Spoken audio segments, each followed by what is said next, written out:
2016's This Is the Police was easily one of my favorite indie games of that year, and now we have the follow-up This Is the Police 2 that's now out on home consoles.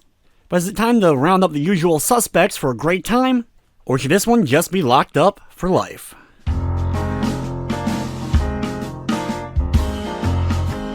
This Is the Police 2 is a police simulation game that's very heavy on the story. It's a direct follow-up to the original This Is Police. I highly recommend checking out the original and playing through it though before checking out this game. The story is a direct continuation of the plot, and there's a lot of elements that get discussed from the original, so your understanding of that game before playing this one will end up helping. And a lot of the core gameplay remains the same between the games, though there are a few big changes that end up making This Is the Police 2 a bit of a different experience. I'll do my best not to go too much into the spoiler territory, but basically after the events of the original game, you had to leave, and now you're taking the role of a sheriff's department in another location. It's a lot different than the first setting, where it was a big city. Here instead you're taking over the role of the sheriff's department of a small mountain town, and because of this there's new elements and new dangers that end up coming into play.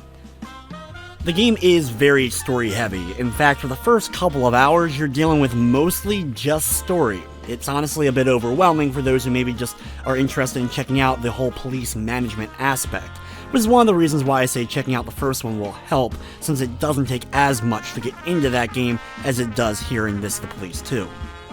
The management part, though, of This Is the Police 2 is very similar to the original. On each day, you'll have to manage which of your officers are working, dispatch them on the given calls, and there's a large range of calls. It is a very mature game, so you have to deal with all sorts of themes, some of which may be unsettling for some gamers.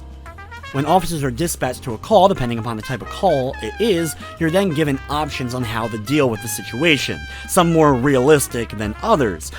Officers have stats, and if they have good stats and certain statistics, when you do certain options, of course you'll succeed or you'll end up failing. It could be something as simple as restraining an old woman, but if they don't have the strength to do it, the old woman's gonna bash them in the head with a cane, and then you have an injured officer on your hand.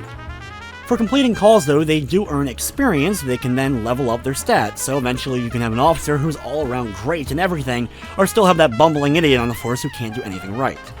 Each of the officers also has their own attitude towards you and towards the other members of the force, and because of this they won't work with certain people. It's more of a nuisance than anything else, and I ended up finding myself firing officers more often than I think would be realistic. The biggest new addition, though, is certain times you will have to deal with a call that involves sending in a task force of officers. The gameplay then changes to more of a strategy tactical game like an XCOM. Before each of these missions, you have to select which officers are going in. Each officer will have different abilities that they can use, and you can take 4 of these abilities into the different scenarios, such as being able to have more stealth, or being able to fire off more bullets, or whatever it may be. Having the right abilities with the right officers on the different calls will definitely help out.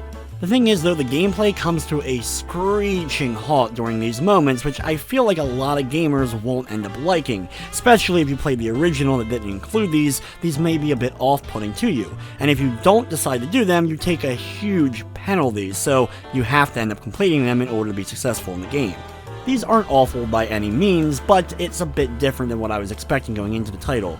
Basically, it's turn-based. You have to set up your officer's task force and then send them into the situation.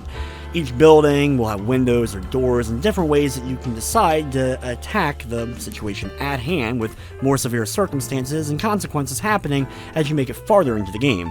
It's very easy. If some things go wrong, you select the wrong option, a shootout breaks out, and you end up with multiple dead officers.